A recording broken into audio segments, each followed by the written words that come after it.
Hi there, and welcome to another talk through from Lead History. And today I'm going to be revising the Prague Spring.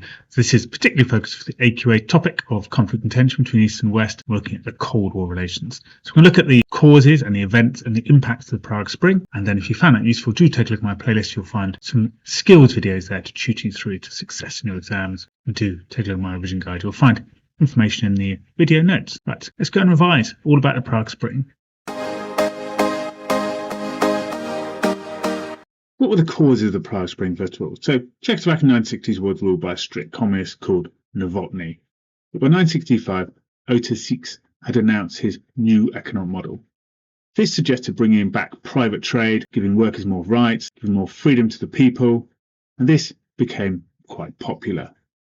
Particularly, this was popular amongst the Czechs.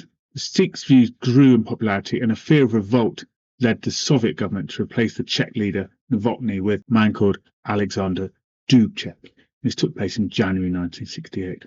However, to Moscow's surprise, Dubček began reforming things in Czechoslovakia, introducing some of the ideas of Six. He called this socialism with a human face.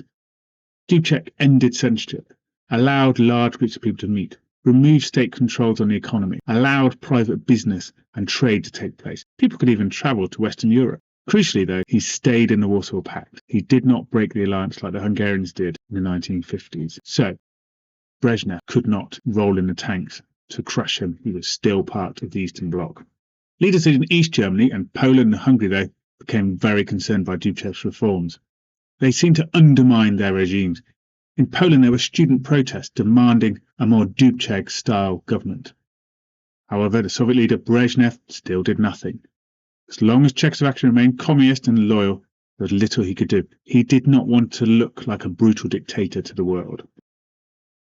However, tension started to develop as the events of the Prague Spring started to emerge.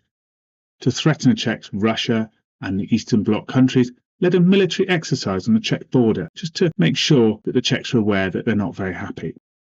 Then in July 1968, the Warsaw Pact met, but without the Czechs.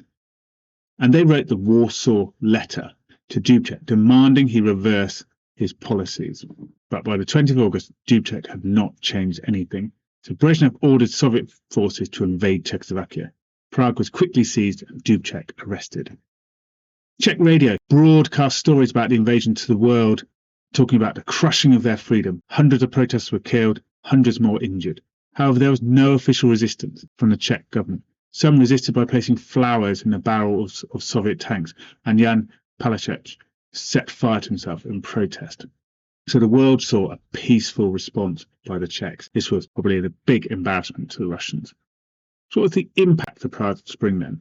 The communist response, first of all. So communists in other countries like Yugoslavia and China were angered by the actions of the USSR. They felt it had betrayed communist values to crush another communist regime, and relations with China started to suffer even more. Red Army soldiers were unhappy. They had been told the Czech people wanted the Red Army to remove Dubček. This was a lie. Many soldiers felt tricked by their government. The murders of innocent protesters were the beginning of the end for communism. Dubček's ideas later inspired Gorbachev's reforms in the 1980s. Now thinking about Western European communist parties, they felt that this event in the Prague Spring had destroyed the idea of a modern communist regime that had more socialist freedom. And significantly in Russia, protests started to develop. There was a small protest on Red Square in Moscow. So even in Russia, people had shown their unhappiness, much to the risk they faced for doing that. About Western responses, well, United Nations led a criticism of the USSR's actions in Prague, but the Russians used their veto to stop the UN resolution. US President Johnson cancelled a meeting with Brezhnev. However, the détente and improved relations post-Cuban Missile Crisis meant the leaders were soon meeting again.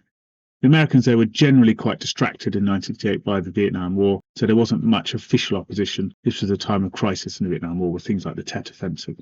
Also, the USA still accepted that behind the Iron Curtain was the Soviet sphere of influence, and they did nothing really to interfere.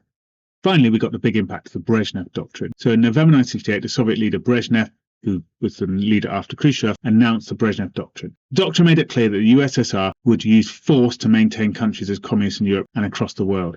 Therefore seemed to be the opposite to the Truman Doctrine. This meant the USA and the USSR had opposing doctrines. However, the USA chose to saw this as a very defensive doctrine, and they continued with their détente. The Brezhnev Doctrine upset China even more, so more reasons why we get this Sino-Soviet split America's going to take advantage of. Mao's China was leading a cultural revolution, and they felt that the Russian Brezhnev doctrine was a threat to their own independent version of communism. And then further divisions were created between Russia and China by President Nixon opening his diplomatic relations with China, of course. The famous shuttle diplomacy and the improved relations in the early 1970s, and the trade links begin. And this, though, means the Prague Spring and the Brezhnev doctrine and the break with China does help to cause more détente. Okay, well, I hope you found it useful and you've revised all your knowledge. And if you are finding this useful, then do subscribe to my playlist and have a look for more and more help in there, and maybe find out more about my revision guide. Bye-bye for now.